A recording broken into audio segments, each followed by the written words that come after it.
Hello and welcome to coverage of Round 9 here at Grand Prix Indianapolis. Maria Bartholdi in the booth, joined by Jacob Van Lunen and Rich Hagen. And here we have the last two undefeated teams left in the tournament facing off. Paulo, Vítor, Damo, Eric Froelich, and Ben Stark, Teen Hall of Fame versus the amateurs from Rochester, Minnesota, Joe Angelo, Adam Hicks, and Jason German. Let's kick things off here on Table A, PV DDR versus Joe Angelo. Kicking things off with a Thunder Herd Migration is PVDDR, so he's playing some green-red dinos would be my wager here. Tashana's Wayfinder here is going to go exploring and find a pretty good card here, JVL, Atali the Primal Storm. But guess what? It's going straight in the bin. Yeah, he doesn't want it. I suppose maybe he doesn't have a second red mana. No one wants an Atali Primal Storm. Wow. Martyr of Dusk is the play for Joe Angelo. Tashana's going to be able to just swing in there for 3 points of damage, undeterred by the 2-1 from Joe. Wow! Crested Herd Collar is the play here for PV. Just a fantastic card. You love this card, JVL. Yeah, I mean, right now, PV has 9 points of power on the table. Jeez. And Joe Angelo, he's left with just a paltry Martyr of Dusk. This has been an explosive start from Paulo. Yeah, when you're on the play and you have, a 2-mana card that searches your library for a land and puts it on the battlefield. Whoa! Colossal Dreadmaw. All right, walls up here from Paulo. Joe Angelo's playing a very aggressive deck in Vampires, and it looks like he's just struggling here. Luminous Bonds is going to try and lock down that Colossal Dreadmaw, but he is so far behind. I can't believe how quickly this Dinos deck has gotten out. Yeah, I mean, the perfect card there in Luminous Bonds to stop that 6/6 trample, and yet dead anyway. Yeah. Never got to play a fourth land. Wow, that game took about 30 seconds. Paulo Vítor Damo picks up the first game win here of this match versus Joe Angelo, and that was just savage. That was disgusting. Do you know what's so great about that, though? The thing that's so awesome is that if that carries on, basically, we'll be out of here by about noon. We'll see, Rich. All right, let's check in here. Eric Froelich versus Adam Hicks. Efro here with a black-red deck. Fanatical Firebrand in play versus some desperate castaways from Adam Hicks. Blue-black. Spirewinder already in the graveyard.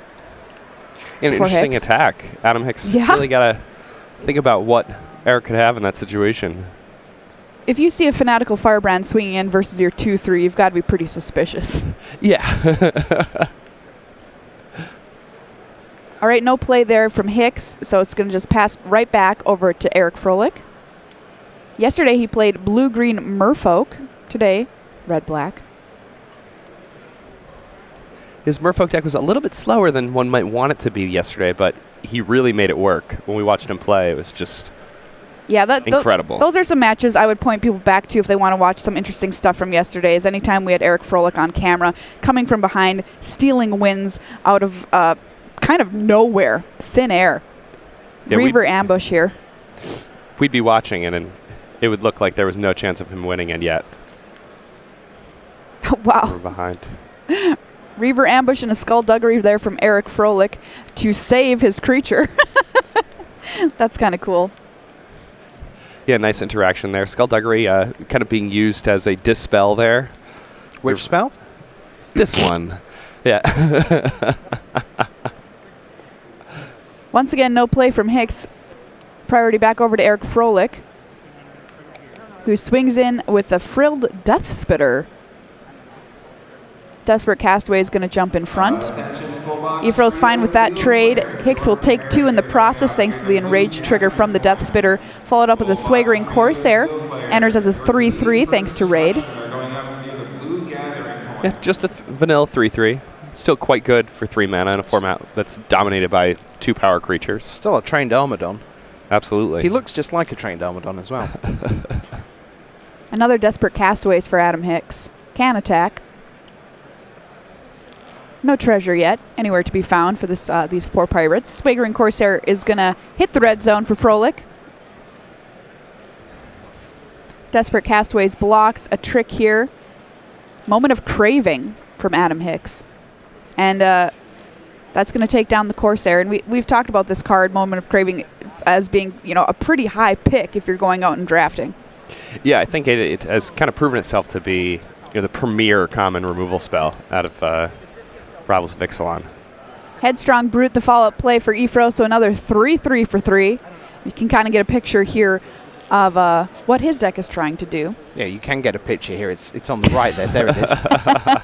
Quite literally. Thank you, Rich. You're welcome. That's what I'm here for, apparently. And again, these 3-3s match up very well against what most people are trying to do in this format. We're going to see over the course of today a lot of 2-3s, a lot of 2-1s, a lot of 2-2s. And oof, that hurts. Deadeye Rig Hauler there for Adam Hicks. No bounce trigger from Raid. Just has to play it as a 3-2. Matadam123 in chat says, I'm here pretending I know what half these cards do. Matadam, I know exactly how you feel. I mean, the format is so new. I mean, that is a fair point because these players are playing with stuff that they probably don't know the names of these cards. They're not sure what they do. We've seen players reading them all weekend. It just got released the other day. Incidentally, in a shocking turn of events, Matadam is probably Matt Adam. Just a guess. I do that all the time. That's true. Another Frilled Death Spitter here for Ifro. Here we have a Sailor of Means. You might remember this old friend's back again. 1/4 comes along with some treasure, enabling that attack from those desperate castaways. And Sailor of Means has gotten quite a bit better with the release of Rivals of Ixalan, thanks to the Ascend mechanic. It's very easy to hit your city's blessing when you get that extra treasure, and it's also nice to be able to fix your mana a little bit more. Here, though, it doesn't match up so well against the Frilled Death Spitter, whose Enrage ability deals 2 whenever it's dealt damage, so that 1/4, while it can block it, Adam Hicks says, I don't want to take 2 additional damage, thank you very much. Dinosaur Hunter here from Eric Froelich, 2/2 with Dino Death Touch. Does just what it says it does. I love card names like that. Thank you, R&T. The foul beast chomped me, but I got away. Yeah, so let's ask chat. What accent is Dinosaur Hunter saying that in? Because is that Scottish? Is it like Georgia, as in, from the deep south? Because I is obviously a very Scottish thing. Oi, the foul beast chomped me, but I got away. That's kind of what I'm thinking. So you're thinking kind of hardcore Brit pirate thing, not Scottish at all. Okay. Impale here from Froelich on that Sailor of Means. Water Knot locked down our Frilled Death Spitter as well. Sailor of Means falls to the Impale. In swings the team for Froelich. Not a lot of power, but it is 3 points of damage. Adam Hicks will drop to 11. What do you think of Water Knot, by the way, JVL? Is this card... I mean, normally we would say a claustrophobia type effect is premium removal in sealed, but is it too slow? So one of the problems with Water Knot in this format is that a lot of the creatures do something either when they enter the battlefield or just statically in play. So, for example, this Frilled Death Spitter, if Ifro has, a card like Forerunner of the Empire, then every successive dinosaur he plays, even though that Water Knot is tying down the Frilled Death Spitter, he's going to be dealing 2 damage to Adam Hicks with those triggers. And there are a lot of small advantages that Eric will be able to pick up thanks to that, Enrage ability. Run Aground here is going to send that Dino Hunter back to the top of Ifro's library. And notice there, instead of just letting his creature die or throwing 1 damage at Adam Hicks' face, instead Ifro able to ping his Frilled Death Spitter and pick up an extra damage. Oh, that's an interesting interaction. 2 pairs of pair of desperate castaways in play for Adam Hicks, is really holding down the fort against Ifro right now. A double block here will take one of them down. Down goes the Dino Hunter, back over to Ifro. Just a Fanatical Firebrand in play. But as you mentioned, represents 2 damage, not 1. Yeah. If he wants it to. It's roundabout now Marshall would say, but wait, there's more.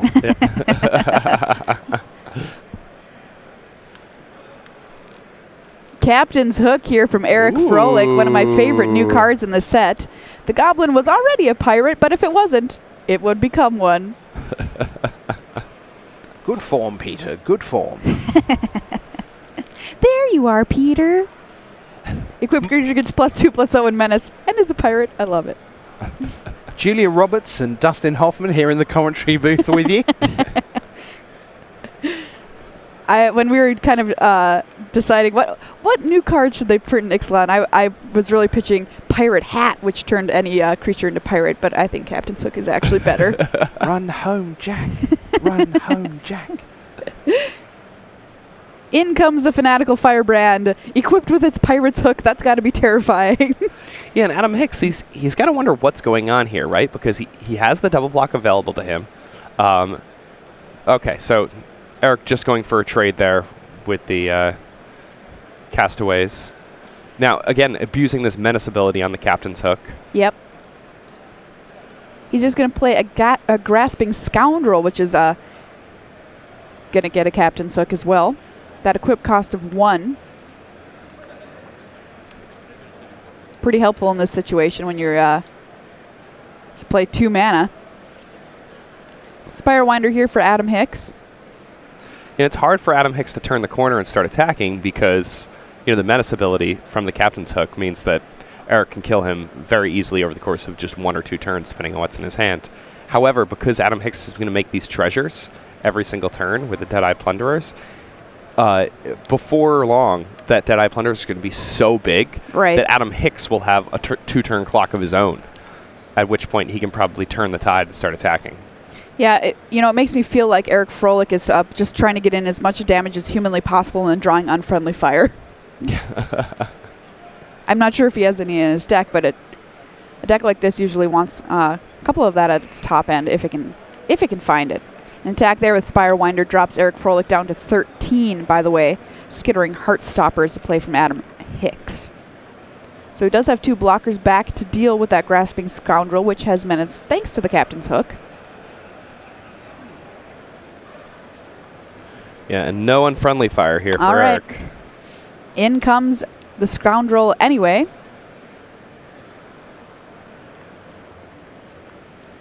Double block here from Hicks. Going to trade with the Skittering Heartstopper.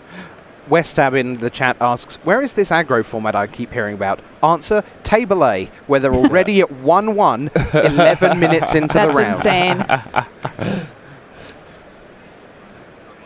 You can see Eric Froelich is trying to play the aggro match. Yeah, Hicks did it. Hicks has done a good job of stopping him. Absolutely. Those, he had this plan initially where, he was just playing 2/3s and blocking. And it really slowed down Eric because Eric's deck looks like it's more of a pile of, 1 and 2 power creatures that are trying to get in early. So Adam Hicks' deck is well put together to kind of stop the aggressive strategies that he's expecting to see. Cards like Sailor of Means. And here you see Adam Hicks turning kind of the corner, attacking with that Spirewinder and those Deadeye Plunderers. Down goes Eric's creature in that exchange. Will get a treasure out of the deal, but not where he wants to be.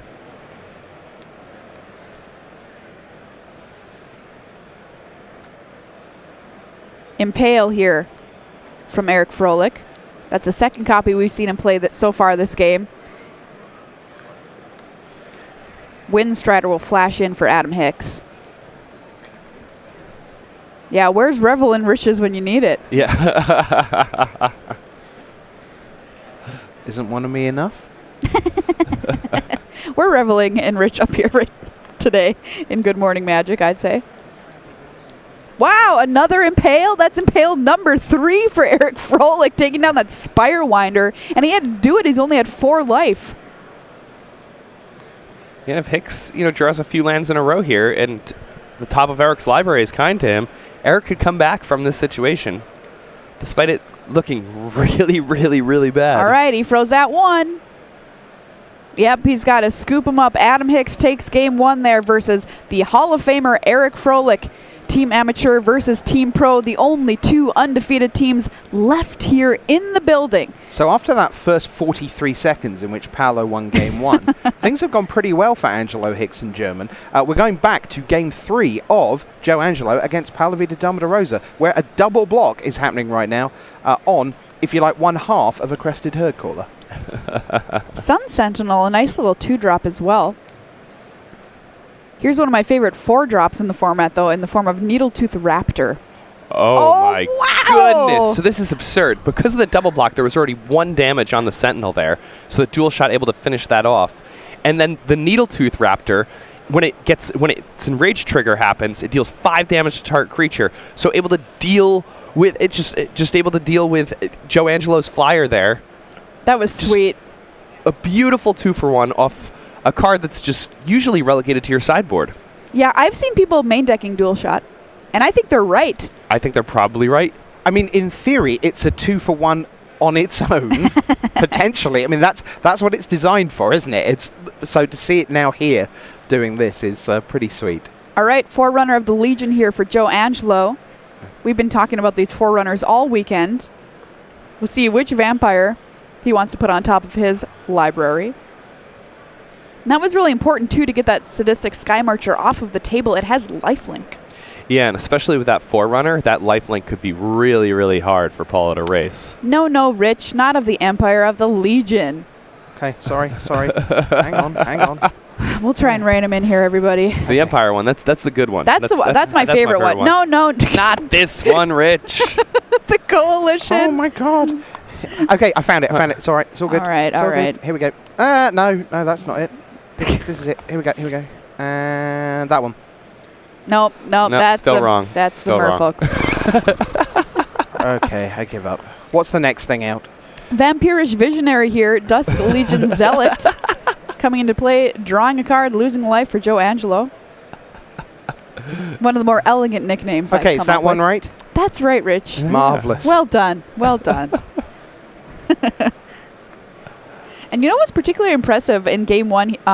Paulo's deck, Red-Green Dinos, is not a deck you necessarily think comes swinging out of the fences, winning a game in literally 45 seconds, but it sure did in Game 1.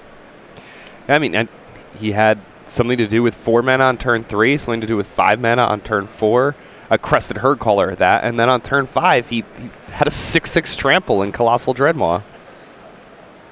Well, he's keeping the pressure on here. Ranging Raptors is the play for Paulo Vítor Damo de Rosa. Back over to Joe Angelo.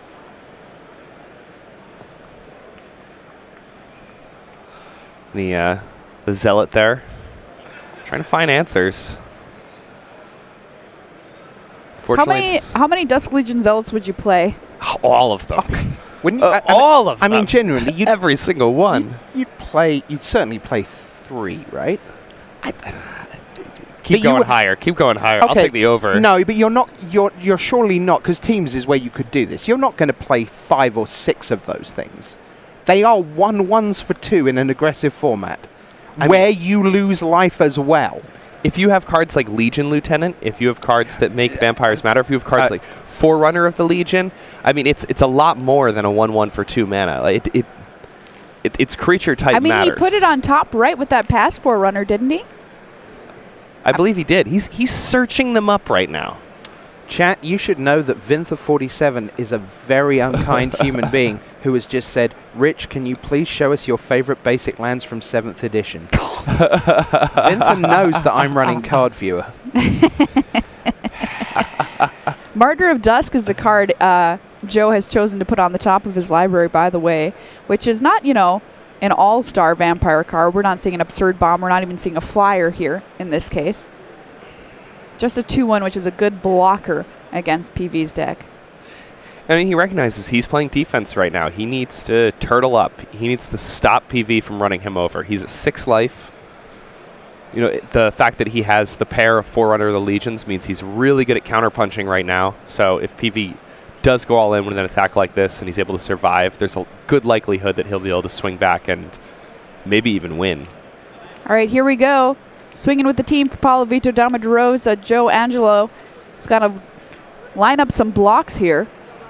By the way, Jason German on Team Amateur picks up the first game win versus Ben Stark. This is getting increasingly important for Paulo to claim the victory, because if he doesn't, Angelo-Hicks-German are way ahead.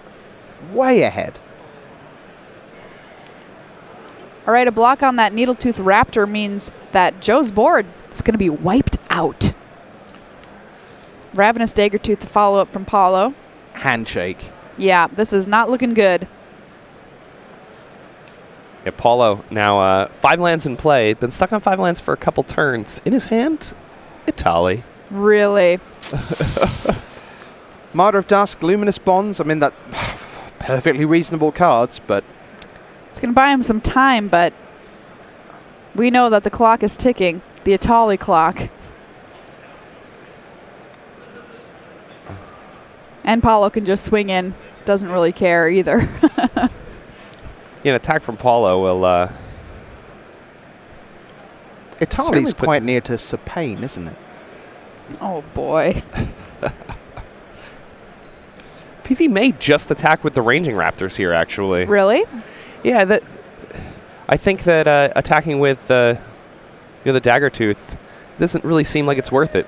You give your opponent a lifelinker. Forerunner of the Empire here from Paulo, Vítor, Damo. So this is what our favorite Forerunner, I think, is the consensus I've heard in the booth. And what are we going to find? Thrashing Brontodon. Yeah, and that's really nice because it can kind of act as a 3/3 haste for 4 mana if Paulo wants it to, because he can use the activated ability to destroy the Luminous Bonds that's currently locking down his Shani's Wayfinder. Oh, sure. Profane Procession from Joe. It's just too little too late here. He's at 2. Here comes the Brontodon. We're going to ping everything as well. Yep. Ping, ping. Yep, there's a handshake. Good game handshake. Paulo, Vítor, Damo taking down that match versus Joe Angelo. Which is great for them, but Hicks and German are in control of their matches right now. If those two can claim one more match win, game win in theirs, okay. What? Adam Hicks versus Eric Froelich. Here we go. Let's find that neck breaker, shall we? Yeah, Eric Frolich's deck has 2 copies of Direfleet Neckbreaker. This is a new uncommon from Rivals of Ixalan, and it's a big payoff card for going hard on the pirate tribe. Attacking pirates you control get +2/+0. Is that a charging Monstrosaur I see at the top of the screen as well? Yep. Trample haste. Wow. Get in. Charging Monstrosaur, my favorite uncommon in Ixalan. Mythic uncommon. Dance Fever, here it comes. And there it goes. Eric Froelich will pick up that game, tying things up versus Adam Hicks. All right, so we haven't yet seen anything from the Ben Stark match. I wonder what's going on over there, or maybe we're going to go back, stay here. Yeah, well, here is Table C, so we're in business with German against Stark. Stark 14-6 ahead, has the Territorial Hammerskull, Sailor of Means, a little treasure over there. The ubiquitous Colossal Dreadmaw. And another Death Spitter that's got to be pretty thrilled to be on camera again. Oh, he's thrilled. And this is funny because this is looking at least the same colors as the deck that Ben Stark played yesterday. Blue-white Boggles, he called it. Huh. Trapjaw Tyrant, by the way, in the graveyard for Ben Stark. Yeah, very similar deck to the deck that he actually played yesterday. Lots of toughness on the ground, ways to help him survive the early game, and then evasive bodies. Water Knot. Respect for the Death Spitter. Locking it down. Expel from Araska. Will put the Colossal Dreadmaw back on the top of Jason German's library thanks to the City's Blessing. Yeah, an interesting play there from Ben, recognizing the casting cost, essentially, of the Colossal Dreadmaw and saying, well, basically, I'm going to Time Walk you. I'm going to make you tap all of your mana. Right, Time Walk being a card from the oldest days of Magic that says take an extra turn. Exactly. So functionally, the board gets reset by spending 6 mana on German's side of the table. He can't do anything else. Mm-hmm. Yeah. All right, so yeah, he's just forced to replay the Dreadmaw pass back to Ben Stark. Oh, Slaughter the Strong. Do you know what's strong? Colossal Dreadmaw is strong. Get out of here. And that will be the game. Ben Stark ties things up 1 game apiece versus Jason German. All tied up on table B as well. Adam Hicks, Eric Froelich. So things are pretty close up here in this matchup. Amateurs versus the pros. Yeah, but now the amateurs who are on the left of the table on your right, if that will make sense, now they have to win both of these. Only one of Eric Froelich or Ben Stark need to win because Paulo 1-2-1 in 8.4 seconds. Worth noting, though, Hicks and German both get to be on the play for this game 3. Right. And that's definitely going to help them in a format like this. I think that you have the ability to have your teammates help you out. You have a teammate who's already finished their match. You may be playing against the best players in the world, some of them, but when you've got 3 heads working together, you're going to be able to come up with the right play the vast majority of the time. And it looks like their decks are well constructed, and they've been playing really well. So, yeah, reminder that one of these teams will be the last perfect record in the building at 9-0. We reckon somewhere around about 12 wins should lock you in for the top 4. Reminder, it's not the top 8. Only 4 teams advance to our team drafts later this afternoon. 2 semi-finals and then the final, where again the 2 teams left standing will redraft. So you get to do 2 drafts if you're going to win this whole thing. I'm excited for team draft. oh yeah. I think the decks may actually slow down quite a bit when we get to the team draft. I mean, portion. team draft is its own animal. Yeah, people have this weird, way of hate drafting. It's not weird. It's just the way you team draft. Well, it's weird compared to a normal draft. And a lot of people who aren't familiar with team drafting will be surprised by a lot of the cards you're seeing that people pick. People are going to be taking powerful cards that are completely off color for them. Right. Cards that, don't have any purpose for their deck, but they don't want the person sitting on their left or the person sitting on their right to have those cards, because that person's going to have to play against one of their teammates. And making sure that your teammates are able to win your matches, that is just as important as making sure that you're able to win your own match. So while the players are still shuffling, this is Good Morning Magic, slightly more casual approach. Let's do the cosplay section of the show, in which I point out that 7-year-old small boy who was here yesterday, cosplaying as Nicole Bolas with the wings and the horns, gets to cosplay today as a Minnesota Viking. Oh, really? Big game. Big game, everybody. Just take the wings off and there you go. You've got the horns all ready to go. So we're in business. Adam Hicks against Eric Froelich. Hicks must win. Skittering Heartstopper gets us going.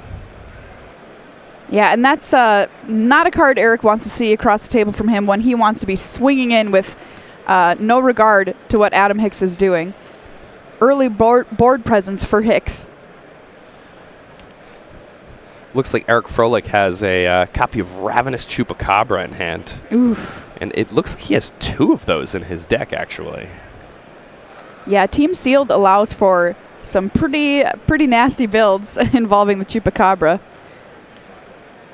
Chart a course here from Adam Hicks. We'll draw a few cards. Plays the land, passes the turn. Eric Froelich without a play on 2.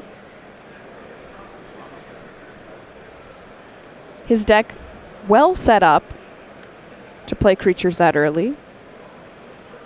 Direfleet Hoarder is a play here for Eric Froelich.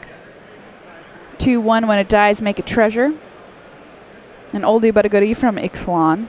Yeah, but that's not curving out as you want, is it? No. Spirewinder for Adam Hicks. Heartstopper holding the Direfleet Hoarder back for now. Yeah, how have you liked Spirewinder? I like it. It's usually just the top of my curve, though. Yeah, I completely to be agree. honest with you. The big finisher. Yeah. It's great when it gets the City's Blessing, obviously. It gets an extra +1/+1. Frilled Death Spitter here from Efro. No block from Hicks. Put him down to 18. Yeah, the attack there perhaps representing something like Skullduggery that Hicks had seen in a previous game. Moment of Craving will take down that Death Spitter. Adam Hicks swings in for 4. Dinosaur Hunter. Who's the aggressor now? Says Adam Hicks. Plays a 2/2 for 2. He turned the corner and says, I'm going to be the one attacking you now. All right, we might see a Ravenous Chupacabra getting a little hungry here from Eric Froelich. Nom, nom, nom, nom, nom, nom. Would not be surprised if that were the case. There it is. Down goes the Spirewinder. In comes the Chupacabra. Choopy Choops hits the table. Choopy Choops. Chupa Chups. Chupa Chups. Yeah. I like it. I'll call him Chupa Chups. Oh my God. Adorable animal. He's just hungry. Was that who you gave the croissants to this morning, JVL? It looks very similar Okay. to the individual that I gave the croissants to. Oh no. He's just a hungry boy. I'm so sorry, chat. My colleagues are out of control. I try to be the voice of reason, but it's very hard when I'm the only one at the desk. Rich, when was the last time you were ever the voice of reason? Huh? Oh, in that commercial when I did some voiceover work as the voice of reason.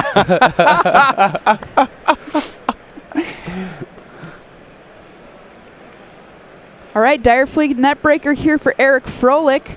No pirates, or excuse me, one pirate on the table will be able to get in for that +2/+0 bonus. You know, it would be great if he played his Captain's Hook on that Ravenous Chupacabra. Yeah, it would turn it into a pirate, which would be really nice with the Dire Fleet Neckbreaker. A pirate beast horror. Can you imagine that thing coming at you with a claw as well? No, thank you. Would it wear the Captain's Hook like on its head? No, on its little foot. Oh, okay. It runs a little bit slower, but it's like But tremendously more deadly. terrifying. Yeah. Dinosaur Hunter going to make the trade there. And things have really swung back in Frolich's favor here. Well, kind of. Hicks has a lot of cards in hand. Yeah. That's true. That's true. Oh, but he just passed again. Is he full of 5 and 6 drop? That seems unlikely. I feel like I smell a trick, Rich. Like a run aground or something. Yep. He had run aground the last He game, did, right? he did. That was this match. Not imagining things. Good. Could be something like an Impale, 4 mana. Yeah, right now, Eric, Yeah. very confident that Adam Hicks has something here. Only the Chupacabra is going to jump into the fray here. Yeah, not a card you particularly like to cast Run Aground on. No. No. I'm sure someone's done that and been forced to at some point. Ugh. There's just some game state where, well, I'm gonna die if I don't. Yeah. Headstrong Brute, the follow-up here from Efro, 3/3 for 3. Passes back, end of play turn from Adam Hicks. Reaver Ambush. And down goes the Neckbreaker. Exile target creature with power 3 or less. For 3 mana, pretty good deal at instant speed. Absolutely, and notice here Adam Hicks, using that on a 2-power creature. He had gotten punished earlier in the match for having used it on a 3-power creature, and Eric was able to essentially counter it by using Skullduggery to make his creature have 4 power. I had to look up Reaver, by the way. I didn't know what it was. Did you know what it was? It's like another word for like a Salty dog pirate. Oh, okay. I didn't know that. yeah. I did not either. And now we're all Mother Superior. None the wiser. Windstrider will flash in to profitably block the Ravenous Chupacabra Headstrong Brute, getting in for 3.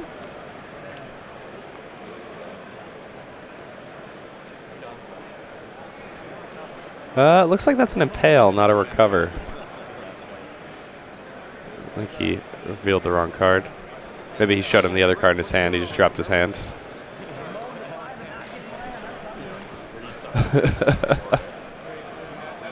All right, well, Ben Stark has managed to win things on table C, so I think they that just... has settled it. Yeah, they Oh, just that makes stopped sense. playing. Okay. So we're going to send Jacob Van Lunen away from here right now. Bye, Jake.